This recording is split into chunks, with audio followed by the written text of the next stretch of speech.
Bismillahirrahmanirrahim. Assalamualaikum warahmatullahi wabarakatuh. Perkenalkan, nama saya Fahmi Jamjani Arif, mahasiswa Ilmu Politik Universitas Muhammadiyah Jakarta, angkatan 2019. Di sini saya akan menjelaskan tentang materi perkuliahan saya, yaitu fungsi peraturan undang-undang dengan mata kuliah Legal Drafting yang dipimpin oleh Bapak Dr. Muhammad Nasih. Sebelum kita jauh membahas tentang fungsi peraturan undang-undang, kita harus mengetahui terlebih dahulu apa itu pengertian undang-undang. Undang-undang atau legasi adalah hukum yang telah disahkan oleh badan legislatif atau unsur ketahanan yang lainnya. Jadi, undang-undang ini adalah hukum dasar negara Indonesia yang telah disahkan oleh badan legislatif seperti DPR, MPR, seperti itu, dan atau unsur ketahanan. Sebelum disahkannya undang-undang disebut sebagai ada rancangan undang-undang. Rancangan undang-undang tersebut bertujuan untuk mengetahui undang-undang ini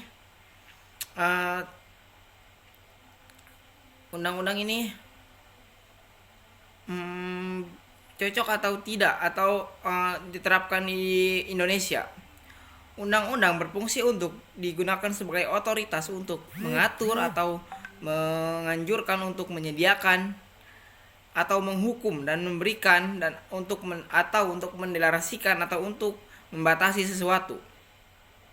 Suatu undang-undang biasa jadi diusulkan oleh badan anggota legislatif, misalnya anggota DPR, atau di eksekutif misalnya presiden, dan selanjutnya dibahas di antara anggota legislatif. Undang-undang itu tersendiri akan dibahas oleh anggota DPR dalam sidang paripurna untuk mengesahkan undang-undang ini cocok atau tidak diterapkan di Indonesia. Karena banyak polemik sekali dengan undang-undang yang ada di Indonesia yang baru, yang ada undang-undang yang baru di Indonesia seperti saat ini, seperti undang-undang RUU KUHP, RUU Pertanahan, dan lain-lainnya. Jadi harus dibahas oleh anggota DPR ini untuk bertujuan untuk, yaitu untuk undang-undang ini cocok atau tidak diterapkan di Indonesia, seperti itu. Seringkali di amandemen atau diubah sebelum sebelum dikesahkan, seringkali undang-undang itu dirubah agar bisa menjadi, atau di amandemen agar bisa diterapkan di Indonesia, dan akhirnya disahkan atau mungkin juga ditolak, ya seperti itu. Undang-undang dipandang sebagai salah satu dari 3 fungsi utama pemerintahan yang berasal dari doktrin pemisahan kekuasaan. Kelompok yang memiliki kekuasaan formal untuk membuat legalasi disebut sebagai legislator atau pembuat undang-undang. Pembuat undang-undang tersendiri dari beberapa anggota partai politik, bisa seperti anggota partai politik ataupun anggota partai politik. Sedangkan badan yudikatif atau pemerintah memiliki kekuasaan formal untuk menafsirkan legalisasi, atau badan eksekutif pemerintahan hanya tidak bertindak dalam batasan kekuasaan yang telah ditetapkan oleh hukum perundang-undangan. Jadi di sini undang-undang adalah salah satu dari 3 fungsi utama pemerintahan.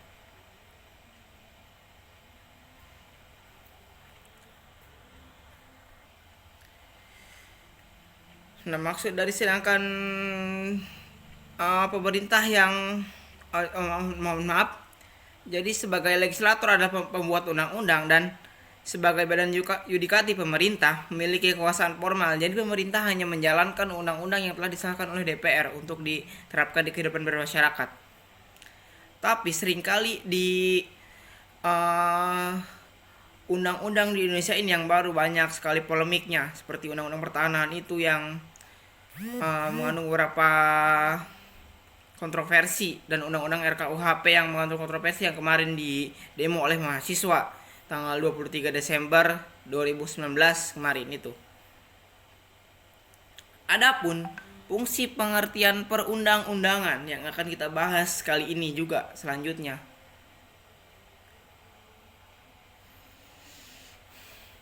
Ya baik, jadi fungsi peraturan perundang-undangan ada sejumlah fungsi di dalam perundang-undangan, ya ini: 1. Mengatur hubungan antar manusia dalam kehidupan bermasyarakat.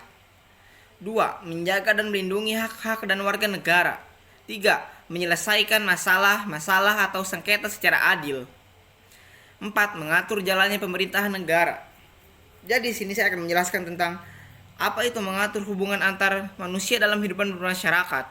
Jadi dalam peraturan perundang-undangan, mengatur manusia dalam kehidupan bermasyarakat itu sendiri, yaitu untuk menertibkan masyarakat dalam berperilaku baik ataupun untuk berperilaku baik. Karena banyak masyarakat yang melanggar undang-undang itu tersendiri karena ada faktor ekonomi. Jadi maksudnya dalam faktor ekonomi itu seperti mencuri, karena itu sudah melanggar undang-undang, dan pembunuhan ataupun lainnya. Jadi untuk menerapkan peraturan perundang-undangan di dalam masyarakat itu harus ada penyampaian atau dari pihak pemerintah untuk pada masyarakat yang awam seperti masyarakat di desa ataupun masyarakat di kampung-kampung terpencil untuk mengetahui peraturan undang-undang yang ada di Indonesia. Dan 2. Menjaga dan melindungi hak dan warga negara. Di dalam peraturan undang-undang sudah pasti ada menjaga dan melindungi hak warga negara, baik melindungi dari negara lain ataupun dari warga negara di dalam negara tersebut. Jadi maksud untuk melindungi ini adalah untuk menjaga warganya yang ada di dalam negeri ini ataupun di luar negeri agar tidak dibuat semena-mena oleh warga negara lain ataupun oleh orang lain. Jadi banyak sekali TKI di tenaga kerja Indonesia yang ada di luar negeri sana, banyak yang diberlakukan tidak adil oleh majikannya. Nah, dari sini fungsi dan menjaga dan melindungi hak warga negara itu ada di sini. Maksud dari hak-hak warga negara yaitu hak berdemokrasi, hak untuk dipilih ataupun lainnya. Ini ada dalam peraturan undang-undang. Dan 3. Menyelesaikan masalah dari sengketa secara adil. Maksud dari ini adalah menyelesaikan masalah sengketa secara adil ini karena banyak polemik yang ada di Indonesia ini yang harus diselesaikan, seperti antara masalah si A dan si B. Misalkan saya contohkan dalam sebuah kasus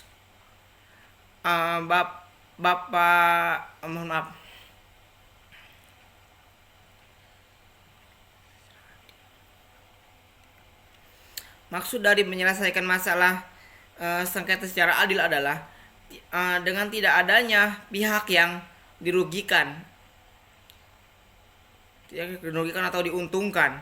Karena di Indonesia sangat banyak ini hukum ini tumpul ke bawah, tajam ke atas, seperti itu. Karena banyak sekali rakyat miskin yang ditindas oleh orang kaya dan secara tidak adil. Jadi semisal si miskin mempunyai tanah 200 meter di samping tanah orang kaya tersebut. Nah, si kaya ini ingin memiliki tanah si miskin tersebut, tapi si miskin itu enggan menjualnya. Nah, si kaya ini justru melakukan sengketa kepada pemiliknya itu, dan bisa jadi si kaya itu menyogok para hakim untuk melakukan sengketanya secara tidak adil. Dan 4. Mengatur jalannya pemerintahan negara. Undang-undang ini mengatur jalannya pemerintahan negara karena dalam undang-undang itu terdapat terdapat otoritas untuk mengatur atau menganjurkan untuk menyediakan atau menghukum warganya yang melanggar undang-undang dan untuk berlaku tertib dan memberikan dan mendeklarasikan atau untuk membatasi sesuatu. Dalam buku Peraturan Perundang-undangan Negara Republik Indonesia tahun 2006, karya Bapak Mokhtar Rosyidi, perundang-undangan bersifat mengikat atau memaksa bagi semua warga negara untuk menaati. Karena sebab dengan sebuah sudah diundang-undangkan suatu perundang-undangan dalam lembaga negara, maka setiap orang dianggap mengetahui. Dengan demikian maka harus mematuhi dan melaksanakan seluruh norma atau kaidah yang ada di dalam. Apabila melanggarnya dapat dituntut di dalam pengadilan untuk dikenakan secara sanksi. Seperti itu pengertian peraturan undang-undang. Jadi sebenarnya fungsi peraturan undang-undang Indonesia ini masih kalau menurut saya masih kurang, karena banyak sekali orang-orang di atas ini yang orang-orang yang berduit itu masih bisa jadi seperti ini, karena undang-undang Indonesia itu masih bisa dibeli oleh orang-orang kaya yang ada di atas untuk menindas para orang miskin. Jadi sebagai mahasiswa kita harus bisa harus bisa merubah nanti kedepannya untuk menerapkan perundang-undangan atau undang-undang yang benar-benar secara adil untuk masyarakat Indonesia. Tidak adanya penyimpangan terhadap masyarakat di bawah atau masyarakat miskin. Seperti itu.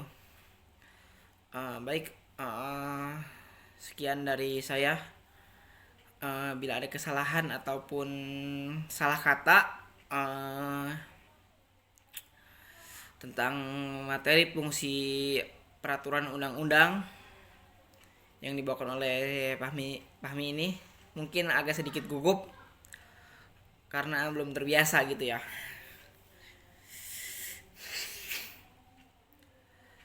Baik, sekian. Wassalamualaikum warahmatullahi wabarakatuh.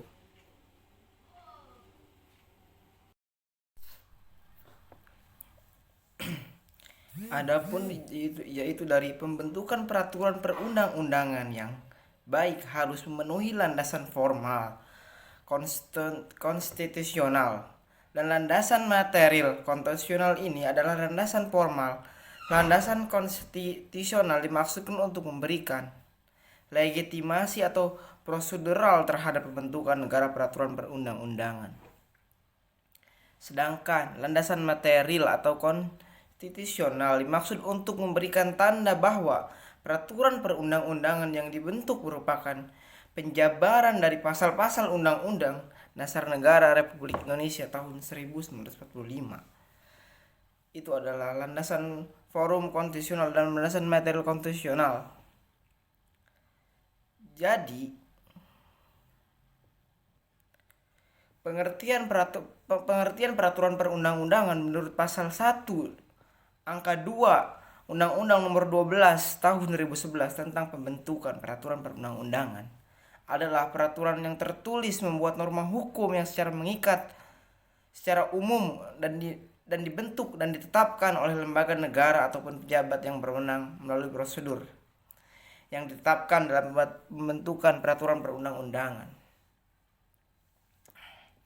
Sedangkan menurut Van der Tack mendefinisikan peraturan perundang-undangan sebagai kaidah hukum yang tertulis yang dibuat oleh pejabat yang berwenang, berisi ataupun beraturan tingkah laku yang bersifat abstrak mengikat umum. Jadi menurut Van der Tack ini adalah ia mendefinisikan peraturan perundang-undangan ini sebagai kaidah hukum yang tertulis yang dibuat oleh pejabat negara yang berwenang seperti DPR, Dewan Perwakilan Rakyat. Adapun menurut Hamid Atamami bahwa konteks pembentukan undang-undang terdapat 3 fungsi utama ilmu pengetahuan perundang-undangan, yaitu 1.